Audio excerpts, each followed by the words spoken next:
Hello everybody and welcome back to Kerbal Space Program, where last episode we had a little bit of awkwardness, but everyone is fine. It's all good. Ignore the fact that Jessalee died, because none of them should have died, although two of them should have, but didn't. But none of them should have died. It was a whole thing. It was very strange. So we need to figure out why the parachute system isn't working, and my suspicion is that it's due to the Kerbal inventory system. So what I'm going to do here, this is going to be entirely simulated. We're just going to, and this is all going to be reverted. We're just going to do some testing of the, I want to do the Munar lander here. We're going to do some testing, and we know that this Science Junior was what burned up previously and caused the entire problem to begin with. We're going to be ditching the Science Junior, but we're not doing that redesign just yet. I want to do some experimentation with Kerbal inventory system and see if that was the reason why the parachute was unavailable. So this is going to be definitely not real. Let's put it that way. Okay. So this is just like experimentation with the mod systems to try to figure out what was going on with that. So we're going to have Bill EVA for right now. And Bill's goal is to open his... What? Why is there a deploy shoot button now?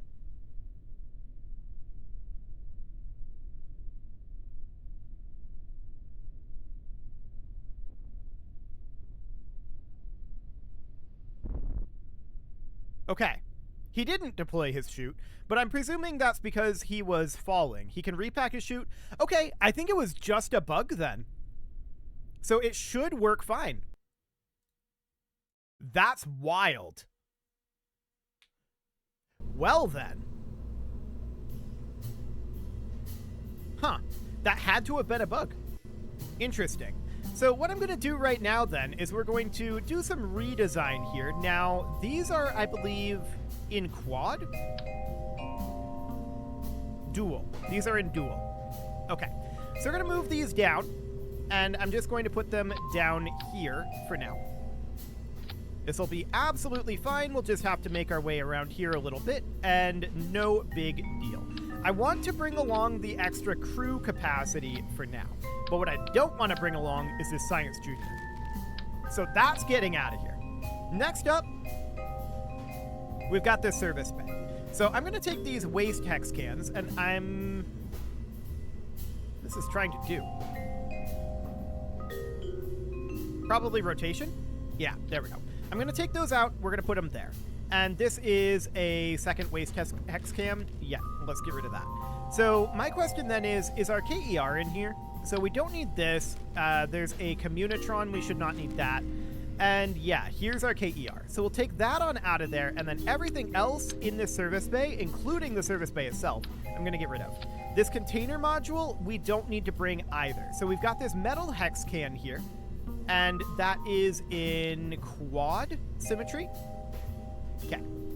So I'm going to grab that, and now it's in dual symmetry. Awkward, but we can just do this. Okay, we'll put that there like this, and now we should not need this SEQ9 container module. So we'll get rid of that.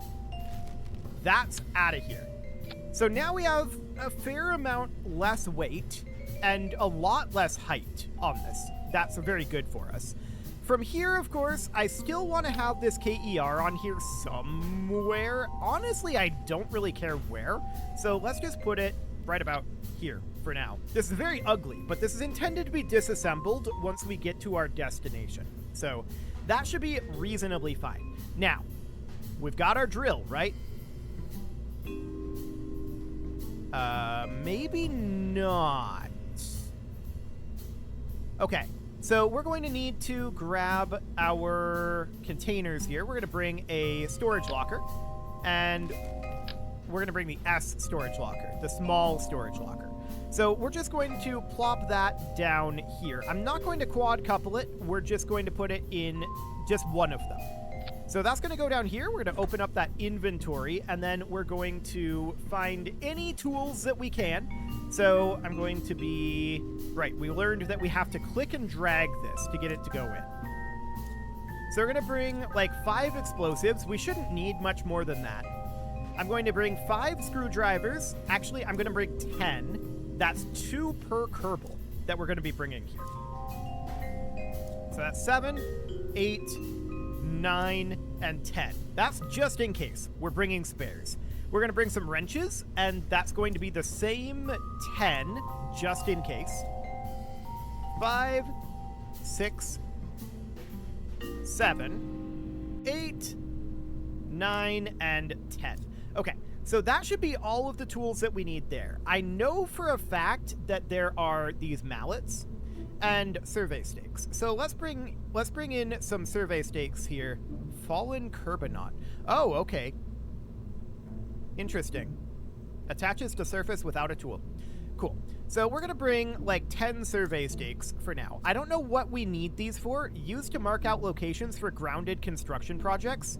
So we might need to have some of these along with. I'm going to bring... I'm just looking at our volume right now. Let's bring, I don't know, maybe even like 20 of these, just to be on the safe side. So 15, 16, 17. By the way, I didn't change anything with the chutes. I just restarted the game. So I think that the chute thing was actually legitimately a bug. I think that we should have had the ability to deploy our chutes. Oh, we are not stacking the mallets. Okay, so mallets don't stack? No, mallets do not stack. Okay, so we'll just fill the rest of this with mallets then. And that should be fine. That should be all the tools we need, in theory. I hope. My theory there was that we needed to equip the chutes in the KIS system, but that appears to be incorrect. I don't know why we couldn't deploy the chutes previously on our Kerbals. We clearly should have been able to. I have to assume that that was just a bug then, in that case. So, sure. I guess that's fine. We're pretty much ready to launch this thing, I think. Let's double check our staging, let's get it saved, and let's get the correct Kerbals in here. We're not bringing Jeb, Bill, and Bob. We're bringing Pabus, Dunvan, Billy Bobcott, although I'm going to put Notagun in this seat. We're going to bring Billy Bobcott, and we're going to bring Tennant. Okay. So everything looks good on that front. These guys have quite a lot of experience, except Billy Bobcott, who is new and is replacing Jessup, who didn't exactly die last episode, but is taking some time to walk it off. So she'll be fine. It's okay. So at this point, what we need to do is we need to check our staging, and our staging is looking pretty okay. We shouldn't have changed anything really significantly here. Yeah, that looks good, and then... yeah, and then, yeah, sure. Yeah, this is about right. So that seems fine. Let's go ahead and take this on over to the moon. Now that we have our tools. And hopefully we don't run into anything else that we have to bring over to the moon. If we do, we'll probably bring that in an unmanned flight this time. The main reason I brought them back the last time to begin with was because of the science opportunity. So we got the science, it's all good. We shouldn't have significant other science gains from going to that same site. So we'll throttle up, we will go into kill rot mode, and let's get out of here. We've got a fair amount less weight on this thing, so we should have quite a bit more distance that we can go with it. Which is good. We're not carrying all that scientific instrumentation. We're not carrying the, well, actually all of it that we removed was scientific instrumentation. Every single bit. So that's all looking great. I'm just keeping an eye on our apoapsis height here. We'll be going into orbital prograde here pretty soon, although I'm not sure we want to go all the way over to it. Let's go ahead and start slowly turning. I just don't want to hammer it over to the side. So we're just going to slowly make our way on over towards that prograde marker. Thrust to weight is rather high at this point. Okay, I don't want to turn too fast here. I'm just keeping an eye on our apoapsis height and thinking, we're not all that high on the apoapsis. Let's just hold here for the moment and keep burning at about a 45-degree angle here. I'm watching our time to apoapsis. It's going up. It's not going up terribly fast right now, and we do need to punch through this lower portion of the atmosphere, so I want to get some extra vertical speed here before we really pivot over. We're going to have our SRBs falling off here in 2, 1-ish, 0 mark. Okay, so off they go. Fantastic. And now I'm watching this time to apoapsis. It's still going up, so at this point, I want to put us over at the prograde marker. Okay, so that's looking decent. This is still a little bit underpowered of a first stage, it feels like. I'm just looking at the amount of DV left here. It's good on the thrust to weight. It's just not quite enough fuel. We could definitely add a little bit more fuel to that stage, get a little bit longer of a burn time at a slightly lower thrust to weight, and be in a better position in that regard. We're going a little too fast for the altitude that we were at there, and that's absolutely understood.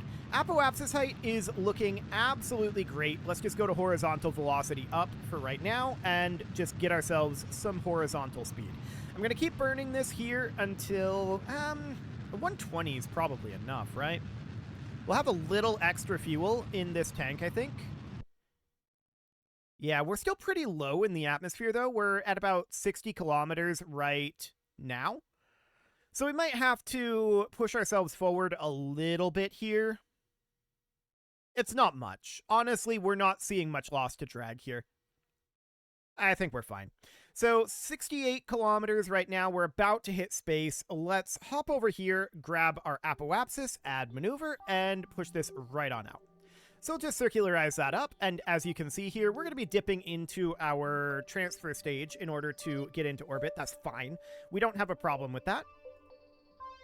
Let's align for that burn, and we should remember to extend these solar panels. Not the bottom ones. We're ideally never going to extend the bottom ones until we land and assemble them into a proper colony location. So that'll be fine, and we're about 1 minute and 40 seconds from this burn position. We've got a lot of mass back here, so we turn kind of slowly right now. But that's okay. We will definitely be in position for this. Flight engineers covering up our Kerbals. There we go. Cool. So 1.5 minutes, we're basically in position for the burn. Let's go ahead and warp forward a little bit here. 50 seconds, 40, 30, 20, 10, and 2, 1, 0, mark. So we're going to burn this last little bit of fuel here. And there we go. This feels over-gimbaled. It's settling, though. Yeah, that's settling. Okay, we had a little bit of oscillation from the first stage, but it has worked its way out. Looks good. We don't need to cut the gimbal on that. So that's absolutely fine. We're going to get ourselves up into orbit here. This will have enough DV to get us to the moon and do some of our braking maneuvers. That will be absolutely fine. I am definitely thinking that we should have more fuel in this stage, this first stage. A little bit more burn time in that would be good. It wouldn't even need to be much. It would need to be ideally like 400 or 800 additional meters per second. Like 800 additional DV would be ideal. One thing that we could do is we could go up to 4 SRBs and we could cut the thrust in them. Or we could just leave it as it is and add a little bit more fuel to the stage. Both should be fine. We've got some thrust to weight overhead there. I don't know if those SRBs are already thrust cut. They might be. But that would certainly be an interesting thing to think about. Let's go ahead and extend our antenna. We may as well. There we go. And we're in orbit now. We're just raising up our periapsis and getting this nice and circularized. Good enough. This is absolutely fine. So at this point, we're going to be heading out to the moon, which means we're going to want to burn sometime around here or so. Maybe a little later than this. No, this is looking reasonable. Let's just change our timing on that, though. Yeah, a little later for altitude purposes. Okay. I'm just holding it here and letting this tick up. I want to be about 20 kilometers. Sure, that'll do. So that looks good. We'll see what our final burn actually ends up looking like. It won't look like that. So this is going to be 820 meters per second to get us there. We might have to do a little bit of correction, and we'll have about 200 meters per second in this stage once we get there for a braking burn. Seems okay, but I think we're going to have to brake a little harder than that. That's fine. We'll have plenty of delta V for our landing. Once we're landed, we can disassemble this thing and get it built into a proper colony, at which point we can always reassemble some semblance of a return vehicle or just build a new one, would be the idea. So we're still turning pretty slowly. There's a lot of fuel mass in this, and that's absolutely understood. Okay, so we're about 7 minutes until this burn. Let's go ahead and warp forward. Everything is looking great thus far. Very nominal at this moment. What's our, I didn't even set the moon as our target. I don't know what our inclination is. It's fine. It doesn't really matter. So 40 seconds, 30, 20, 10, and 3, 2, 1, 0 mark. So this is going to be a bit of a lengthy burn. We should be fine physics warping it. Yeah, I'm not noticing any oscillation build up, so that looks good. Cool. So we're burning through the majority of this fuel, and we'll have a tiny, tiny amount left over when we arrive at the moon. Should be fine. Okay, I'm taking us out of physics warp at this point, and we're going to look directly at the moon here. Cool. So I want to just cautiously burn this, and we're bringing that periapsis nicely in. Just want to be around 20 kilometers, thereabouts. That'll do. Good enough. Okay, so that looks great, and we're on the dark side right now, but that'll change by the time we get there. So we're going to be adding a maneuver here. This is only 6 hours away, and we are just going to do something like this. A nice circularization burn. So as you can see, this is majoritively handled through this tank skill. 276.3 meters per second, actually. So we've got 221 in this. Not bad. Not bad at all. Let's go ahead and get angled for that. Yeah. This is the direction of burn that we're going to be doing. So that looks good. Actually, it's going to be a little different. It changed based on the warp. Okay. Just wanted to check that that didn't change too much. Hopefully this isn't going to tell us that we were lied to and put us in a crashing trajectory. That would not be great. Let's see what happens. Okay. It's a little higher than I had anticipated, but it's okay. Yeah, this is better than a crashing trajectory. Electricity ran out. Why? What? No, electricity is fine. I don't know what the game's telling us here. Oh, hi, flight engineer. There shouldn't be any electricity issues. Like, we're facing directly. It was probably occluded, actually. Yeah, probably was. Okay, so let's see where we're at here. Yeah, this burn is definitely wrong. We're going to want it to be here. And I want to bring this periapsis down to about 20 kilometers. Sure, something like that. So this is going to be a little bit more DV than we had planned for because the trajectory adjusted after we warped, which is, it happens. I wish it didn't. That would be ideal. But it did. So that's fine. We're about a minute away here. 40 seconds. 30. 20. 10, and 3, 2, 1, 0 mark. Okay, let's get into orbit. And once here, of course, we're going to have to go for the landing. I think we'll take this around an orbit at least. Yeah, at least one orbit, for sure. We know we're fine landing on the dark side. It's not too dark. So I'm not too concerned about that, but we're definitely going to take this around one orbit. Okay, so we're burning out a decent amount of this fuel. You can see our thrust to weight is currently 1.56, which is a little bit better than it was before, but that's still a little on the low side. So we need to be kind of cautious about that, for sure. We don't want to go in too ham on this landing, because 1.57 is not a tremendously great thrust to weight. So I'm just watching this periapsis down here, and down to about 21 kilometers, and that's about 20. Good enough. Okay, so that'll do, and we'll circularize right here. So we'll go ahead and do that. Yeah, that should do the trick. We'll align for that burn, and we'll just bring this into where we should have been. There we go. We'll warp on around, 22.7 meters per second. This is not a significant burn.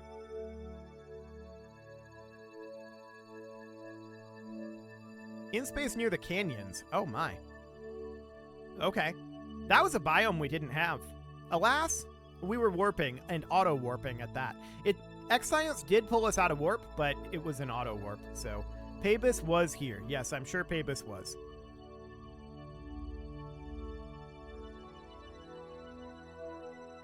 Okay, so that's right up over here. Yes, Pabus is back, of course, but that's not where we're trying to land. So 30 seconds, 20, 10, and 2, 1, 0 mark. Okay, let's just get ourselves into a roughly circular orbit. Does not have to be perfect. Should be good enough? Yeah, that's good enough. Beautiful. So here we are, and now this is basically exactly on the dark side of the moon. Let's go ahead and warp around to about here. There we go. And then we can set up a inclination change. We're going to have to go a little to the north here. So sometime around here or so is where we're going to want to do that. So I don't want to bring us into a landing trajectory yet. I just want to change our inclination. This is actually too much. Let's bring that down a bit. And then we're going to need a little bit of prograde here. Yeah, something along the lines of this should do. So 92.6 meters per second to do that, and that will put us into a orbit where we're going basically right over our destination. And then we're just going to do a braking burn once we get there, and we'll dial this in a little bit more. So that seems fine for now. We're in a kind of awkward angling right now, but this is okay. This is going to be in 5 minutes that we commence this burn. It's going to be a 35-second burn. Okay, so we're about 1 minute away from this. 40 seconds, 30, 20, 10, and a little early on that one. 4, 3, 2, 1, 0, mark. Okay, let's just change our inclination. And we're also trying to hold our orbit to be relatively even. Slowing down a little bit on the orbit is fine, but we don't want to slow down too much. Otherwise, we're going to have to spend too much power fighting gravity too early. We don't want to do that yet. Okay, so this burn is looking absolutely great. There we go. Just about completed with it. We'll call this good enough. I'm sure we'll want to do some adjustments on the way in, but that looks good for now. We'll go ahead and set this as our target. That'll be fine. And we can see that we have a 15-degree ascending node. That's absolutely fine. We're going to be going right over this. So that looks okay. At this point, I want to go to surface velocity minus, but it is time to put a cut in here. So I'm going to go ahead and do that. And next episode, we're going to do our actual landing here.